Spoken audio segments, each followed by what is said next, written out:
نیت کی میں نے نماز جنازہ کی 4 تکبیروں کے ساتھ واسطے اللہ تعالیٰ کے،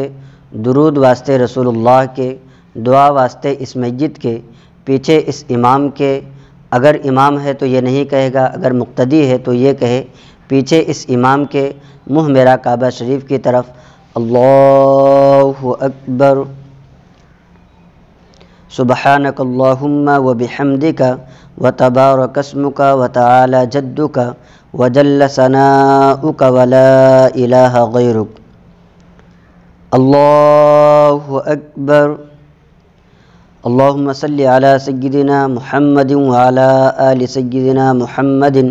کما صلیت علی سیدنا ابراہیم وعلی آل سیدنا ابراہیم انک حمید مجید،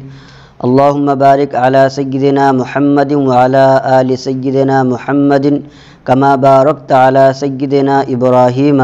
وعلی آل ابراہیم انک حمید مجید، اللہ اکبر، اللہم اغفر لحینا ومیتنا وشاہدنا وغائبنا وصغیرنا وکبیرنا وذکرنا وانسانا، اللہم من احییتہ منا فاحیہ علی الاسلام ومن توفیتہ منا فتوفہ علی الایمان، اللہ اکبر، السلام علیکم ورحمۃ اللہ، السلام علیکم ورحمۃ اللہ۔ جانے سے پہلے یہ بات بھی دھیان رکھیں کہ اگر بالغ کا جنازہ ہو تو آپ اس طریقے سے نیت کریں گے اور اس طریقے سے جنازہ پڑھیں گے۔ اگر نابالغ بچے کا جنازہ ہو تو اس کی دعا الگ ہے، وہ بھی آپ سماعت کر لیں، اور اگر موقع آئے کبھی نابالغ بچے کا جنازہ پڑھنے میں تو آپ یہ دعا پڑھیں، اللہم اجعلہ لنا فرطا وجعلہ لنا اجرا وذخرا وجعلہ لنا شافعا ومشفعا، اور اگر نابالغ بچی کا جنازہ ہو تو یہ دعا پڑھیں، اللہم اجعلہا لنا فرطا وجعلہا لنا اجرا وذخرا وجعلہا لنا شافعا ومشفعا۔